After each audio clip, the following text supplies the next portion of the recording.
You're listening to Economics Detective Radio.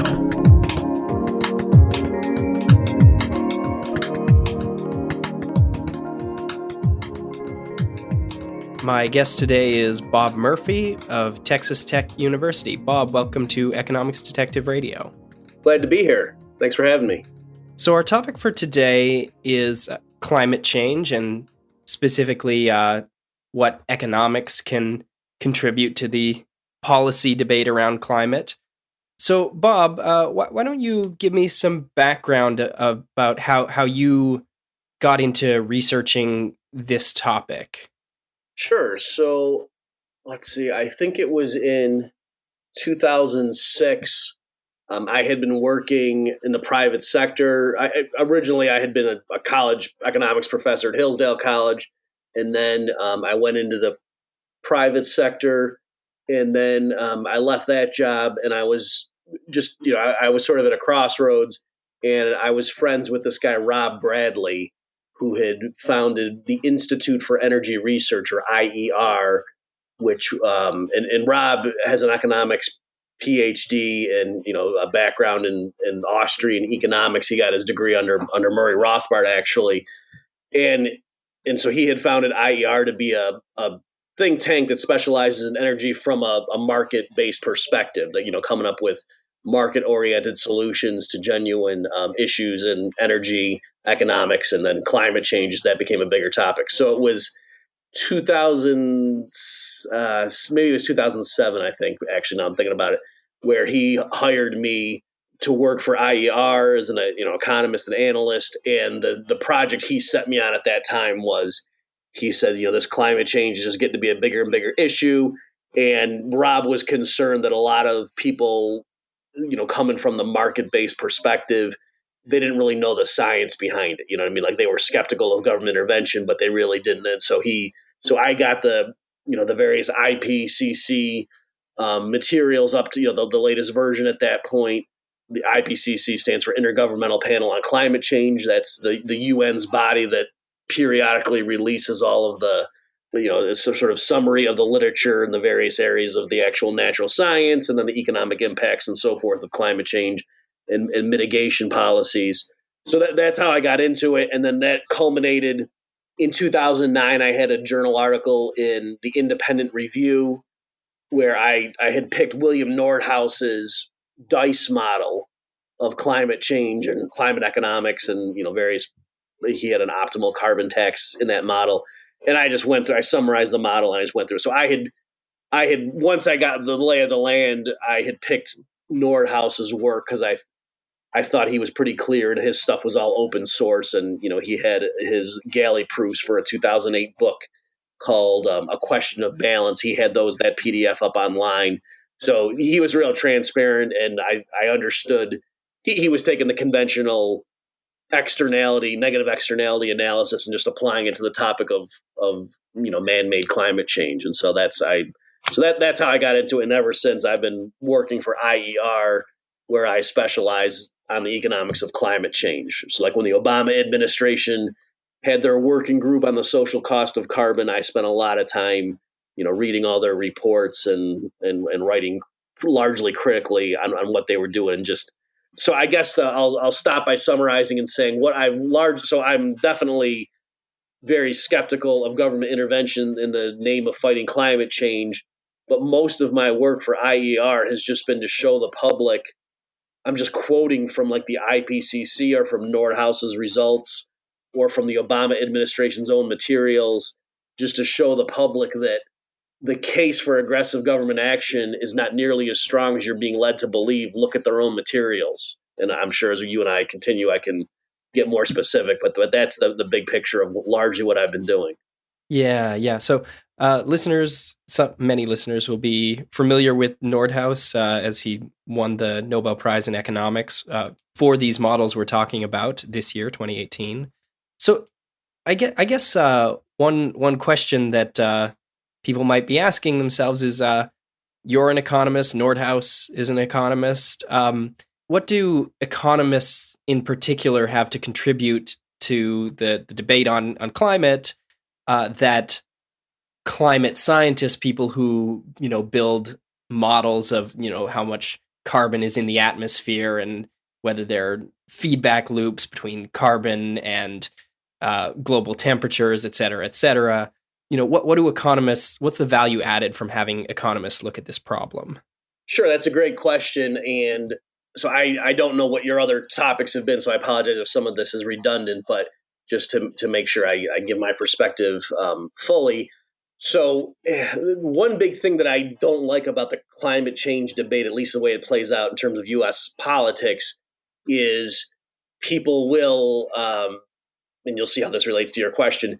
People will say, "Hey, the science is settled on this," and they'll make it sound as if anybody who disagrees with the need, for example, for urgent and aggressive government intervention on these matters is denying science or just willfully blind to what the physicists and the chemists are saying, or they're denying basic chemistry or something in terms of the greenhouse effect.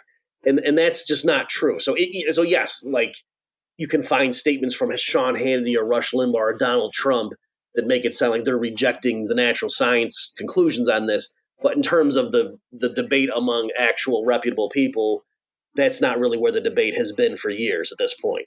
And so, for example, a lot of these so-called skeptical climate scientists, people like Pat Michaels, who works at for Cato, and some others, they agree that human activity has made the Earth warmer than it otherwise would have been. So they would be included, like in those figures of 97% of scientists agree in climate change, or within the global warming hypothesis. So those so-called skeptics would be in there. The way they get such a large percentage is by having a very loose statement saying just that human activity contributes to global warming. And then yes, most scientists would endorse that, but again, you could believe that. So in terms of the progression, where do economists come in? I would just point out that one thing is to say, hey, is the Earth warmer now than it was in 1800? Okay, that's one thing. Most people would say yes. Do human activities, are they partly responsible for that? A lot of people would say yes. Okay. Does that warming, is it good or bad for humanity on net? And now all of a sudden, that's not something that natural scientists have a monopoly on.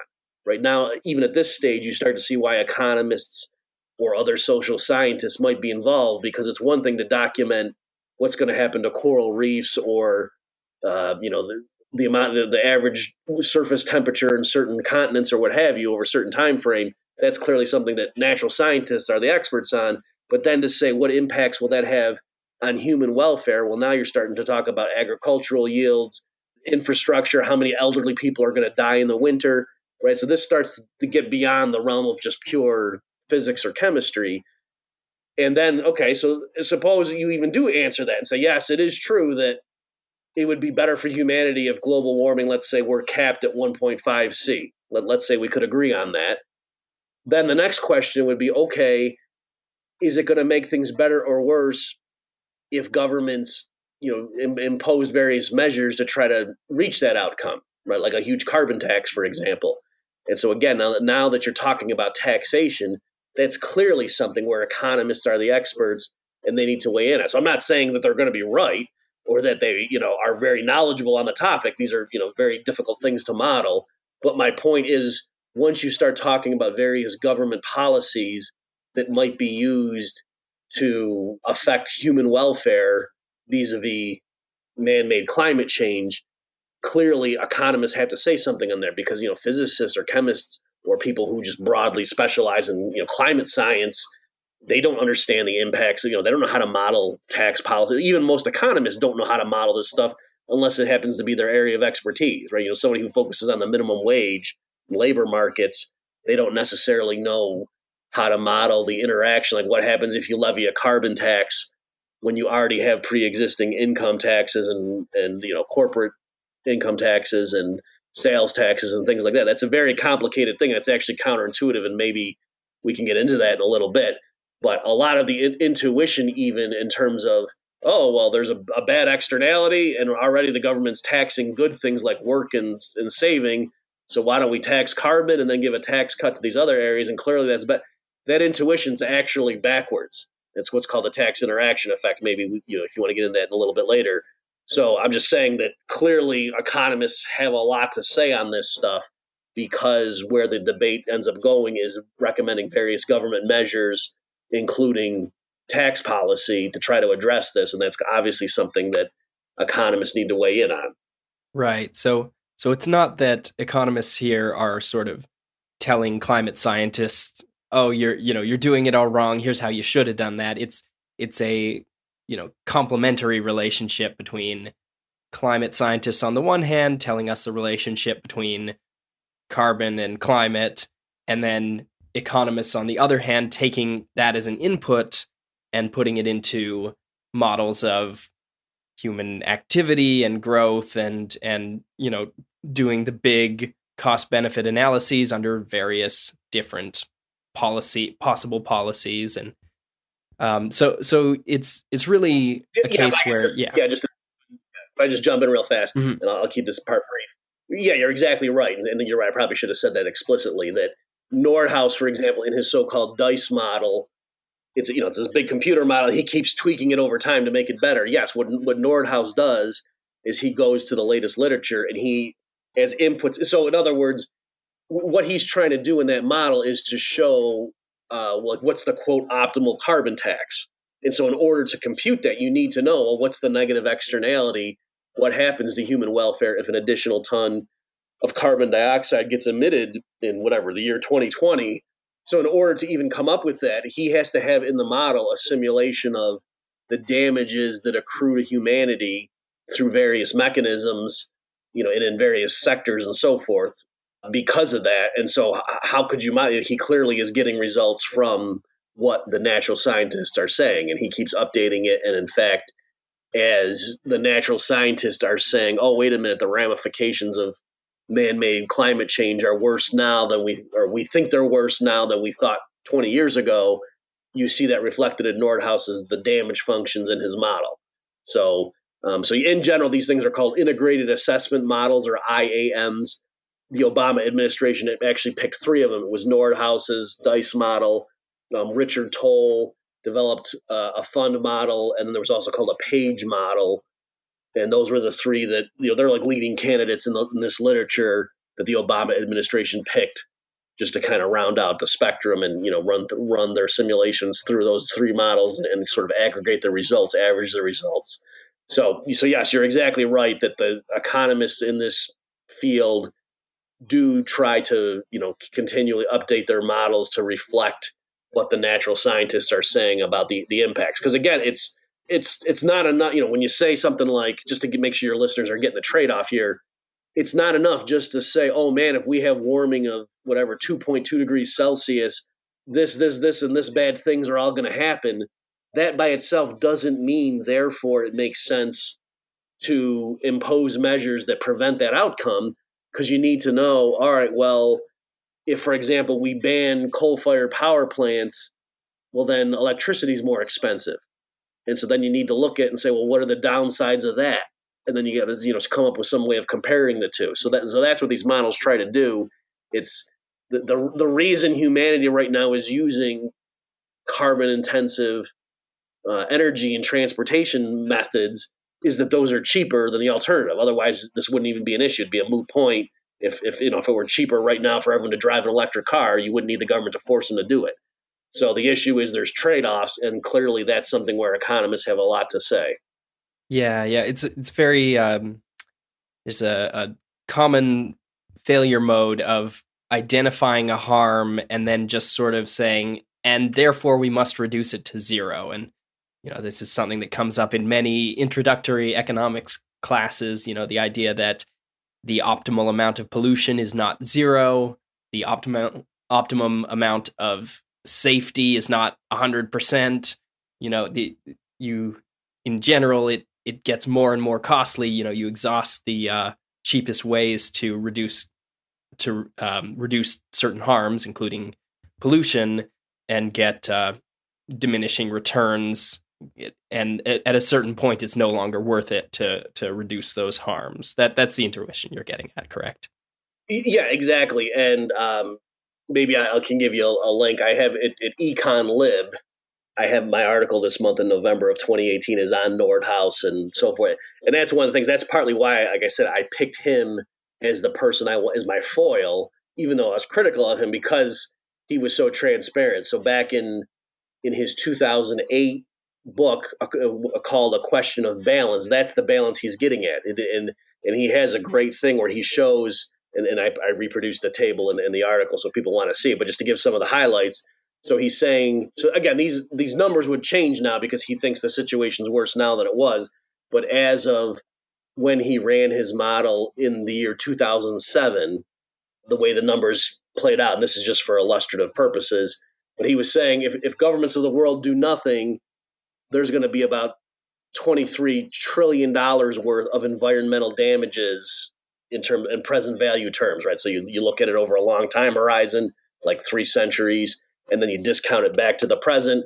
And so, at that moment of consideration, it was like $23 trillion of climate change damages that are going to happen if governments do nothing. And he said, but if we implement an optimal carbon tax, then we get spared $5 trillion of those potential damages. But on the other hand, we lose $2 trillion of economic output, right? Because now we use costlier methods of generating electricity and driving and so forth. And so on net, we're $3 trillion better off, right? So it's a good thing. And that optimal tax is very valuable in his mind. So it's better to have the tax than not. And so but his point was, of the 22 or $23 trillion in potential climate change damages, he thought it only made sense to avoid 5 trillion of them, because on the margin, to ramp up the level of the tax and to avoid more CO2 emissions would actually at that point cost more in conventional economic output than you'd be sparing on the margin in further damages. So yes, exactly right. So in his model, at that point with those numbers, the optimal amount of human-caused climate change damage was $17 trillion. And it didn't make sense to try to ramp that down anymore, because on the margin it would have been, a cure more costly than the disease. So that's the kind of thing, and that's why I liked it, because he was looking at it like an economist, as opposed to just saying, oh my gosh, climate change is this unmitigated evil and we have to just do everything we can to avoid it. He was thinking like an economist and saying there's costs and benefits, and what can we do here in this bad situation where there's trade-offs.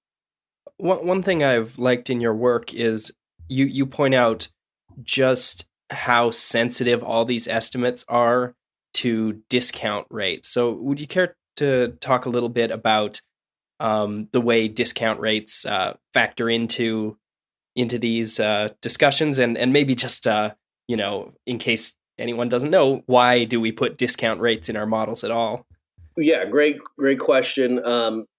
So here, let me give the big picture just so people understand why we've been spending time on this, just to give an idea. So I just pulled up the August 2016 update from the Obama administration about what's called the social cost of carbon. Okay, so again, that's like the quantification of the negative externality, saying that the social cost, meaning not just the private cost, but by emitting a ton of CO2 on net in these models, that's causing human welfare damages through climate change. And they're saying, what's the dollar value of that if you had to quantify it? So, for example, in the year 2050, they were saying, and this would have been reported in newspaper reports, the social cost of carbon is $69 per metric ton of CO2. They're saying that's what it will be in the year 2050. But this table I'm looking at in their own report, that's for when they use a discount rate of 3% at $69. If instead they used a discount rate of 5%, just 2 percentage points higher, all of a sudden their own calculations say the social cost of carbon in the year 2050 drops down to $26 a ton, right? So it goes from $69 a ton down to $26 a ton. We haven't changed any assumptions about emissions or the sensitivity of the global climate to, or temperature, to emissions or any of that. All the natural science assumptions are the same between those two estimates of, is it a $69 per ton externality versus a $26 per ton. The only thing we tweaked there was changing the discount rate from 3% to 5%. So that shows how sensitive this stuff is. And if you made it 7%, it would drop even more. Okay, and so, or going the other way, the Obama administration report says if we lower the discount rate to 2.5%, right? So just shaving off half a percentage point, then for that year the social cost of carbon jumps to $95 a ton. Okay, so this is one of the points in my work that I was stressing over and over, was saying I can give you just about any social cost of carbon you want just by twiddling the dial on the discount rate. So that by itself is a huge factor. So now, to explain, okay, well, what the heck is it? What does the discount rate have to do with climate change? It seems like, that has nothing to do with it. Well, because again, the very nature of what we're doing here in this enterprise, we're talking about, we want to somehow quantify right now or in the year 2020 or in the year 2030 at that moment, how do we get a handle on how much damage does an additional ton of CO2 emissions cause? Well, the nature of the externality is it's going to cause a flow of harms into the distant future, right? So a lot of the damage right now that we're like, if somebody emits a ton of CO2 today, most of the damage that people are going to say that's going to cause to humans is not going to accrue for at least another several decades. Like that's really when it's going to be kicking in the most. That's when the climate change damages from the accumulated emissions are really going to be imposing a lot of harm on people, is decades or more down the road. And so, a present dollar is worth more than a future dollar. So a dollar of damages that won't accrue until the year 2100, there's various reasons. If you want to get into it, we can, but you wouldn't say that that's the same thing as a dollar of damages today. Just like, if somebody said, hey, I'm going to give you $100, and you said, oh, great. And then they said, I'll give it to you in the year 2100. Well, then to you, the prospect of that is not worth $100 right now. You discounted according to some discount rate, right? Just, kind of reflecting the rate of interest. So likewise, a damage of $100 to you is not the same as today if you learn, oh, but that damage isn't going to hit until the year 2100. So that's why you need some kind of discount rate. Another is to put things on an even footing. And then the debate is just over what's the right discount rate to use. But the point is that, given that nature of it, that it's because these damages, many of them aren't occurring for decades or even centuries into the future in these models. That's why even turning the dial on what discount rate we use just a little bit can make the apparent harm from an additional ton of emissions in some particular base year either be relatively trivial, or it can make it astronomical just by adjusting the discount rate. Yeah, and if I recall correctly, you can even get the social cost of carbon to be negative. In other words, you can get there to be a social benefit of carbon with a high enough discount rate, because at least in the near future, there's predicted to be, at least in some models, I don't have the numbers right in front of me, net positives to humanity. Is that correct? Right. So in Richard Toll's fund model, based on some of the estimates, he was looking at the impacts of global warming. He was showing that for modest warming, like up through about 1.1 degrees Celsius of cumulative warming, there were actually net benefits accruing to humanity. So some people benefited and some people got hurt, but on net, it was gain. And for your listeners, just to understand, like what could it be? Things like agricultural yields in certain regions of the world might go up if there's more CO2. That's good for plant growth. And then certain areas that normally there's a lot of frost or something, if things get a little bit warmer, maybe they can plant different crops there that they normally wouldn't be able to. Stuff like that. And then also things like right now in the winter, a lot of elderly people die. And so if things get a little bit warmer, that might go down, and that might not be counterbalanced by more people dying of heat related mortality in the summer.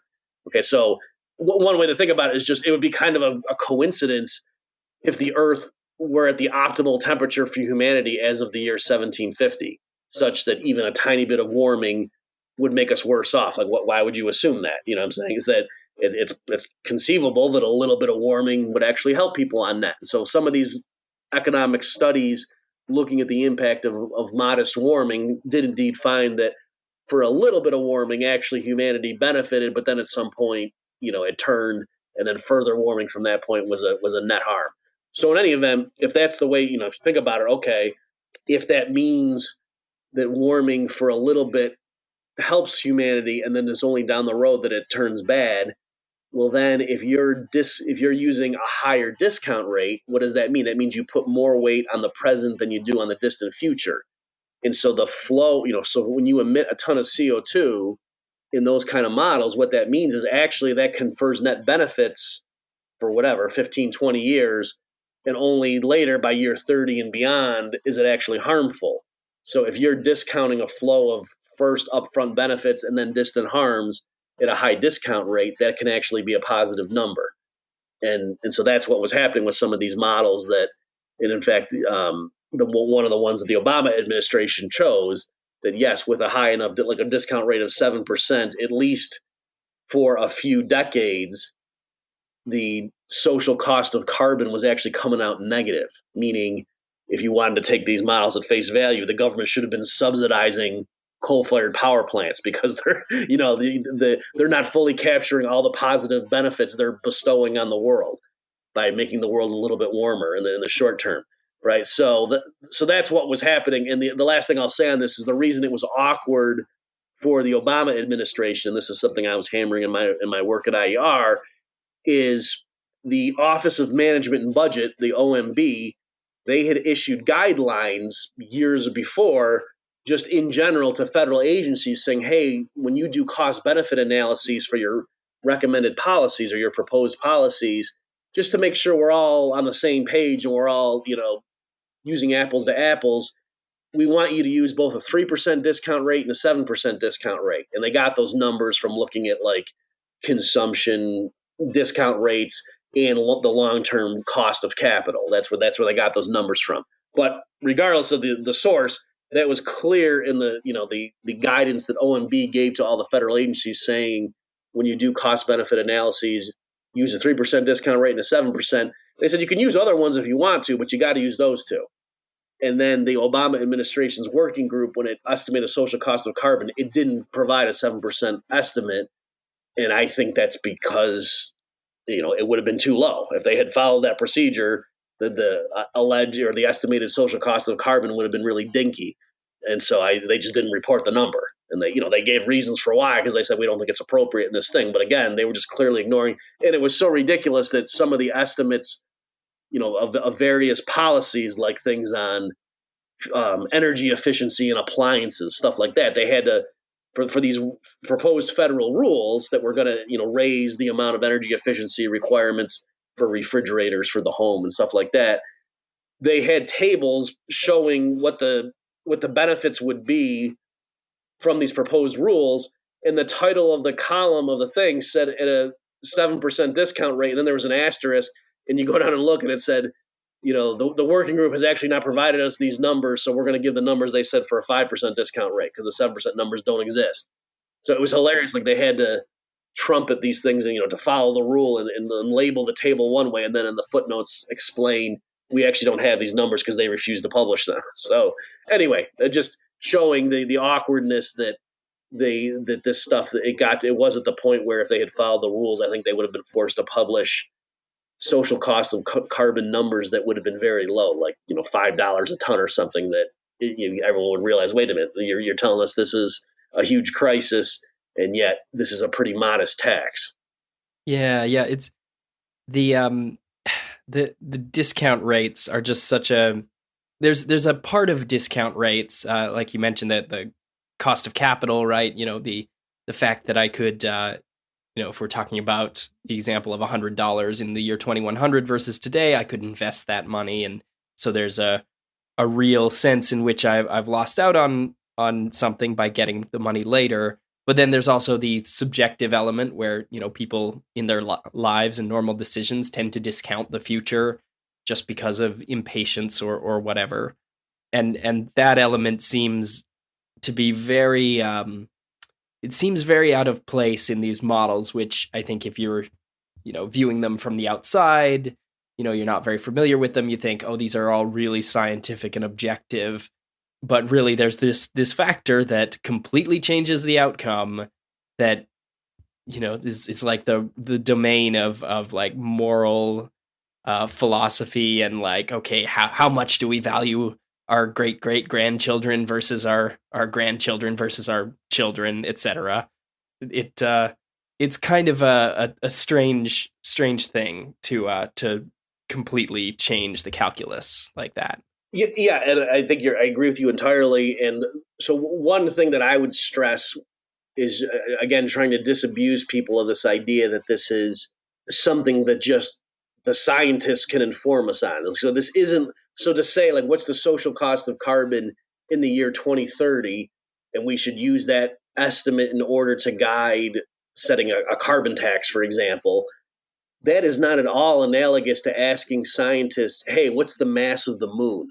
Or what's the surface temperature of the sun? Or what's the charge on an electron? Where that's something they go measure. And you could say, oh, yeah, there's uncertainty. Like, they don't know exactly what the mass of the moon is, but they could give error bars.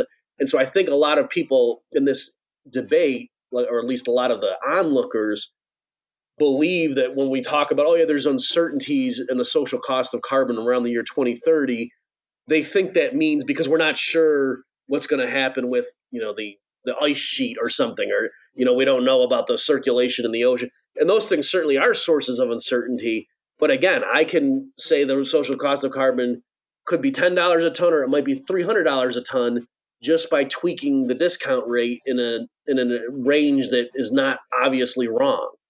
And so I think you're right that a lot of this, it's people don't realize how much of it hinges on judgments about trade-offs between present and future utility, if you will. And one last thing I'll say, just because I think sometimes when people hear that, they're like, "Wait a minute, no, that's crazy. Why should we get more standing morally than our great grandchildren? That seems immoral." Well, one thing going on here is our great grandchildren are probably going to be much, much richer than we are. Okay, so it would be crazy if we lowered our standard of living by $1,000 a year so that our great grandchildren could have $1,000 a year higher standard of living because they're going to be in flying cars and things. You know what I mean? That would be just like it'd be crazy right now. For us to say, oh, would we have wanted people living in the year 1700 to have eaten less food so that we could have a slightly higher standard of living? We could realize, well, no, because they were compared to us, they were relatively poor. And so it's going to be the same thing here. So that's one of the reasons why you do need to have some kind of discount rate, is that our descendants are going to be much richer than we are. And so the issue is at some point, how much are we going to hurt our standard of living to help them? So if it's a kind of thing where, as many of the people who believe in catastrophic climate change are going to say, oh, all we need to do is have a slight change in our standard of living, and that will have a huge absolute impact on people 200 years from now, and that's why it makes sense. Okay, fair enough. But again, even there, you're still discounting it. It's just you're saying slight changes today are going to have humongous impacts down the road. But even so, you're still discounting, and so it's the right discount rate is not 0% for sure. Yeah, it's funny. You bring up inequality effectively, but inequality between generations, not between people alive today. And yeah, it's funny how, if this were a debate about how much we should prioritize economic growth versus dealing with inequality or poverty today, a lot of people's moral intuitions would be reversed because of the whole, I guess the partisanship involved. But yeah, a high discount rate implies that we should do more today to deal with inequality, even at the cost of growth. But it also means we should do less today to deal with climate change, and vice versa. A low discount rate means we should do more about climate change and less about the problems in the world today. So that it kind of messes with one's intuition in many ways. Let's Maybe just pivot. not, Sorry, go on. yeah, maybe not just not to alienate some of your listeners. So the issue of inequality, it is also true that even in a shorter time horizon, climate change, to the extent that it has negative impacts, is going to hurt poorer people more than rich people. So, for example, the United States actually, in a lot of these models, doesn't suffer much at all in terms of the proportion of climate change damages. whereas like Bangladesh or someplace like that is actually going to suffer the brunt of the damages. So there is that element, but again, you do need to take into account the cost of capital, as it were. And that's one of the things Nordhaus stresses, and why in his work he uses a higher discount rate than a lot of other people in this literature use. Is because that is showing a trade off. So it's, even if you're saying, hey, we as Americans should be willing to spend $100 billion in some way to help people in Bangladesh, it's not obvious that the best way to do that is to limit our economic growth through a carbon tax or whatever, the clean power plant or what have you, in order to make the earth slightly cooler so that the people in Bangladesh suffer lower climate change damages. It might be better for them. They might prefer if we just literally raise $100 billion and pay it to them so that they can get, in other words, that's it's just showing the trade-offs involved, that it's not obvious that especially aggressive measures to reduce carbon dioxide and other greenhouse gas emissions is the best way for rich countries today to transfer wealth to poor countries. That there might, even the recipients, the poor people, might prefer other mechanisms. Yeah. So let's pivot to talking about what policy options are on the table today to deal with climate change. There's of course the classic one is the carbon tax. Carbon produces an externality, so we tax it, and we whatever the social cost of carbon is, we just set that as the dollar tax on carbon. That's one policy that I think a lot of economists like, but there are many other policies. There are regulations, there are subsidies to green energy, et cetera, et cetera. You you authored a piece for the Cato Institute called "The Case Against a U.S. Carbon Tax." So, what, in your view, is the problem with just instituting a carbon tax at the social cost of carbon? Okay, sure. So part of it is, like I say, the very notion of the social cost of carbon, I think, is a pretty dubious one. Again, just because you can make it go from a very low number to a very high number just by adjusting the discount rate that you use. And so I think that's problematic. It's not. People think it's just like, oh yeah, there's a factory's dumping chemicals in the river, and so you put a tax on that, and there you go. And it's much harder to, I think, come up with a quantitative estimate. So I think just in terms of the conceptually, that's a problem. Beyond that, there's just the public choice problem, that I think it would be very naive to say, oh, we're going to let the U.S. government tax carbon to correct this negative externality, and to expect that that they're going to be periodically consulting with climate scientists in order to tweak that number, as opposed to just using that as a new source of revenue. And it's the only, to my knowledge, the only example was British Columbia for a few years had a truly revenue neutral carbon tax in place, and that was the poster child for the carbon tax camp. But then at some point, it became pretty clear that they were fudging the numbers, and that no, they were clearly spending revenue that they were counting as a savings, something that would have not been spent anyway, and so they were on net taxing the people of British Columbia with that carbon tax. So the various proposals of libertarians or conservatives to say, hey, we should support a carbon tax because it'll be revenue neutral, I think that's very naive. And just historically, for example, in the U.S., the income tax was brought in 1913 as part of a deal to reduce tariffs, and it was sold to the public as a way to be fairer, to reduce the tax burden on the working man, and to target it to the upper income people. And it was very low, and then it went up to absurd levels during World War I just a few years later. So that just, again, showing that whatever the promises are up front, I think it'd be silly to assume a carbon tax is going to be used to correct this negative externality. So there's that element. Also, there's this thing called, I'll be brief here, but just since this is, I know, an economics themed podcast, there's this thing called the tax interaction effect, which is actually pretty big in terms of the relevance to this debate. That it sounds intuitive to say, well, if they tax carbon, which is bad, and then use the revenue to lower taxes like on payroll taxes or the corporate income tax and things like that, which clearly the government's taxing things that are good like work and savings. How can that not help us, right? And then you might think, even if they don't get the numbers quite right, clearly that's got to be a win-win where it's better for the environment and it promotes economic growth. And that intuition, it overlooks something. And the fact and the issue is, if you start out with a tax code that has deadweight losses, then if you increase taxes on top of that, that magnifies or amplifies the deadweight loss from those other bad taxes.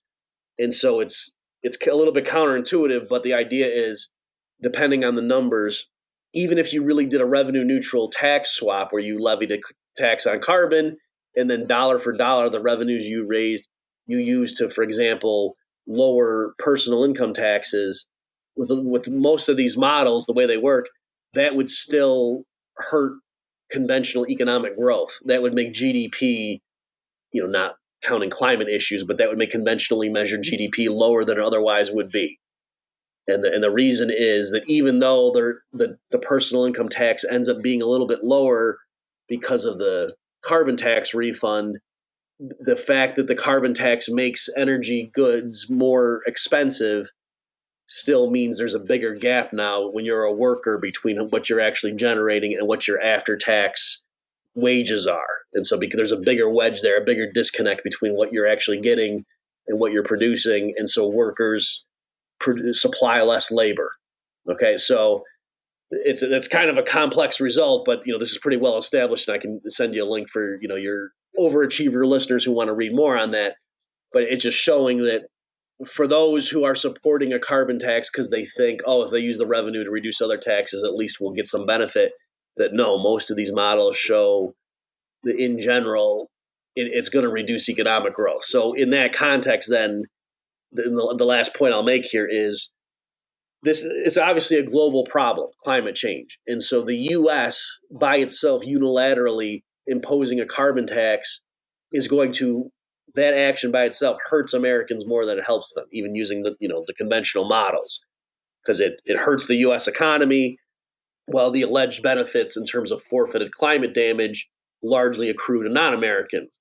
And so even on the only way this works is if we're part of some global deal, and I don't believe that a global deal that will effectively solve the climate change issue on its own terms is going to be maintained for 50 years, which it would have to be in order to do this. So those are just some of the issues that we bring up in that paper.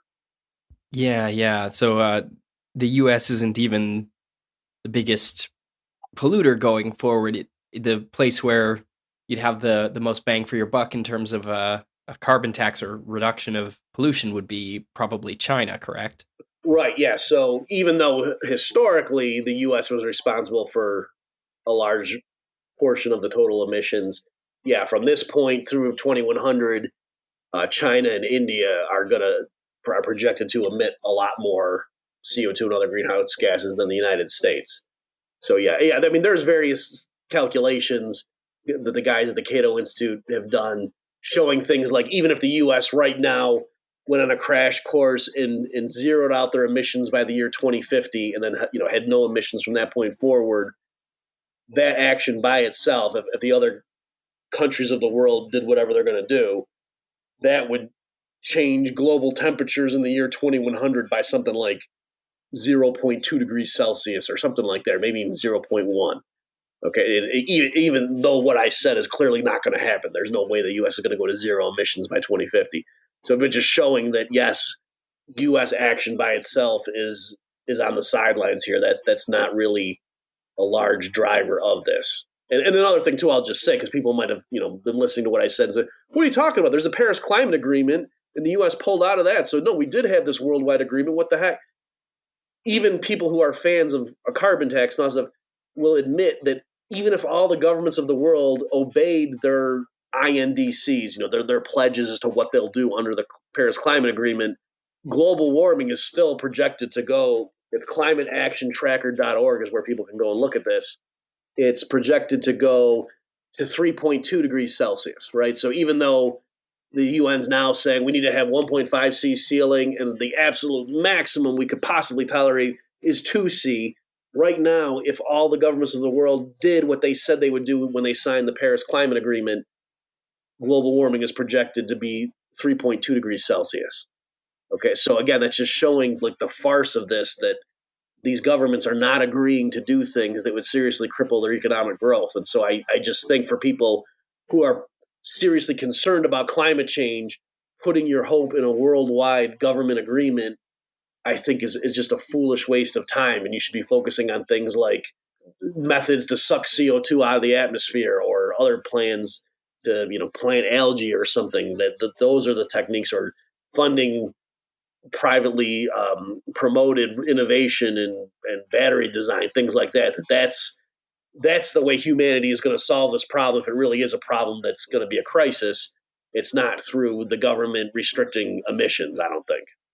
Right. So you mentioned a couple different things that I think are essentially commitment problems. That first, earlier you mentioned, we might all agree to a carbon tax, but if we think the social cost of carbon, if we get over all the issues and come to some kind of agreement, maybe it's $50 a ton. Government comes along and says, well, we could get more revenue if we charged $100 a ton or $200 a ton, or just, they can't necessarily be trusted to just tax at the rate that, economists or the public thinks is optimal, because they have this incentive to get more revenue. And then the other coordination issue is, since this is a global problem and the externalities are spread around the globe, it's very difficult to get every nation in the world to sign on to something that is going to be personally costly, or, it'll be costly to their country and their country's economic growth, and maybe its international standing and all these things in the short term, just so that they can avert a global harm 100 years or more in the future. So yeah, do you have more to say about what you think are the more promising ways going forward? You mentioned new technologies.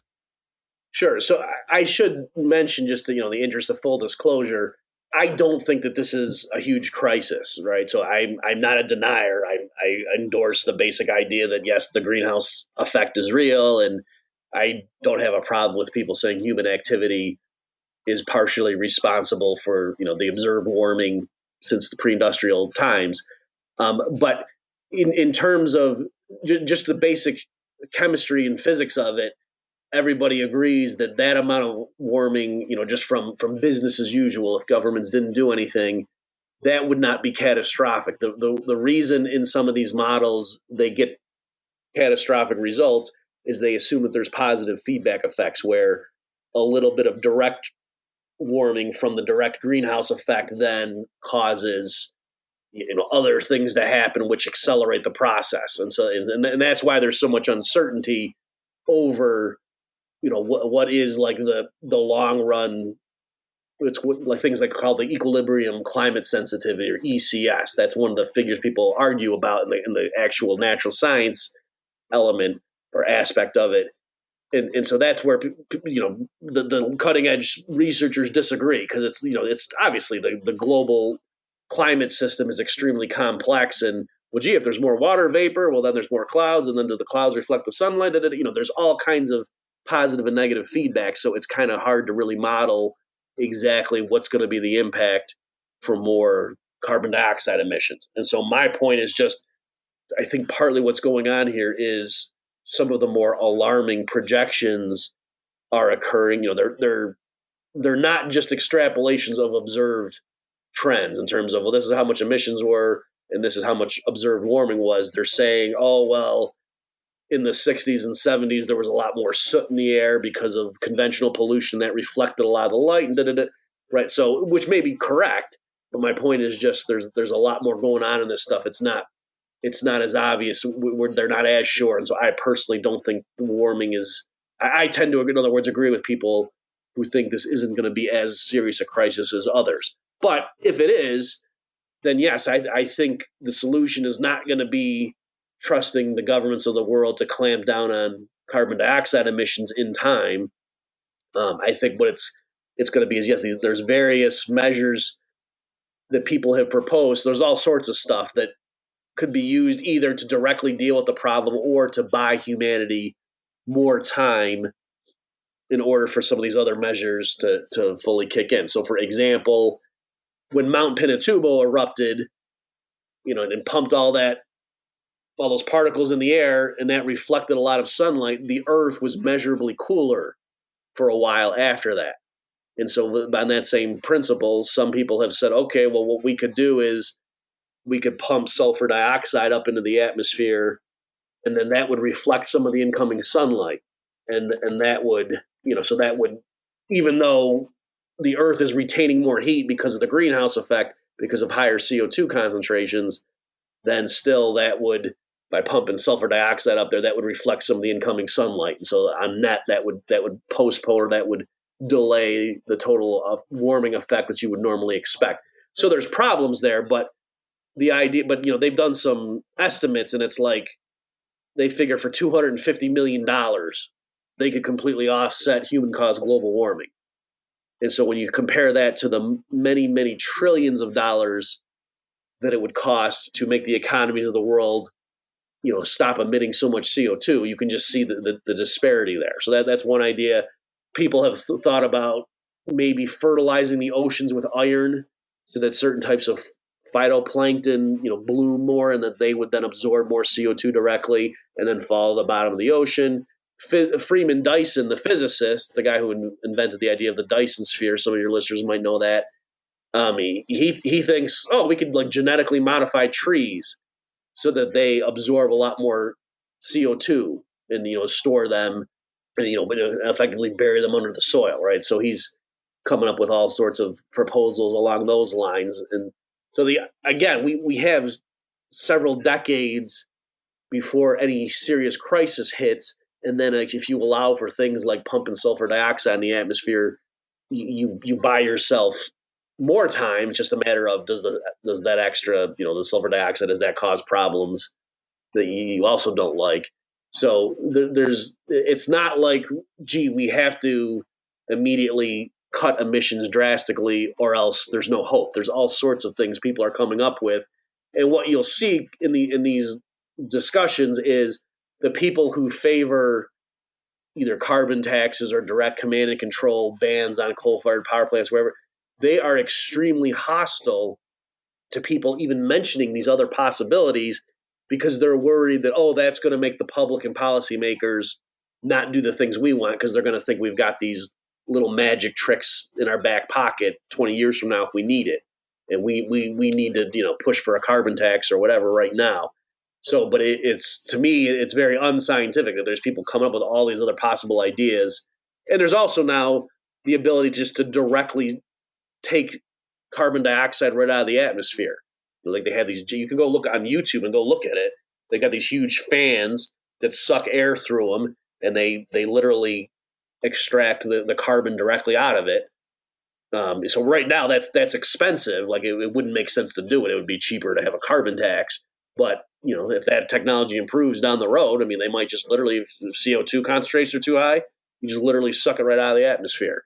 So I'm just saying that might, in the year 2050, it might make more sense for a few philanthropic organizations just to chip in money and spend $1 billion funding a large-scale program that does that, as opposed to trying to rely on governments around the world, taxing their subjects into compliance. Yeah. It strikes me as pretty appealing to just sort of develop, we work on developing technologies that could potentially alter the climate intentionally if we find that it's too hot or too cold in the future, because having developed those technologies, if it turns out we were wrong about our forecasts of what the climate was going to be 100 years from now, we can choose not to use them. Whereas taking action now kind of puts a lot of confidence in our forecasts of 100 years from now being correct. And I think this is the opinion of many economists, that 100-year forecasts based on complex systems are tend to be unreliable. We have too much experience trying to predict the future to be confident in anyone else's prediction of the future. Right, and actually, and a whole other list of things I forgot to mention are just innovations in renewable energy sources and battery storage techniques and things like that. That if I really wanted to, if I had a $1 million budget and I wanted to do something about climate change and I was really worried about, rather than me spending money trying to convince the public to vote yes on some carbon tax initiative next cycle, I would try to come up with prizes and say, oh, the team that can develop a car battery that does such and such, I'll give you $100,000 or whatever, to try to motivate that sort of thing. That, to me, that would make a lot more sense, especially because that, whether, like you say, whether the climate change problem is a crisis or not, just to advance human understanding in terms of some of these technologies, that's got to be a good thing in and of itself. So that's, whereas, to go ahead and ramp up and get all these taxes in place or other control techniques, if it turns out we were wrong, then even on their own terms, they're just causing unnecessary damage. So we're running short on time here. Bob, do you want to tell the listeners where they can find you online? Sure. So I guess the central clearinghouse of my stuff is my personal blog and website. So that's at consultingbyrpm.com is where you can find everything I do, from my economics and energy and climate change articles to the other stuff I got going on. All right. Bob Murphy, thanks for being part of Economics Detective Radio. Thanks for having me.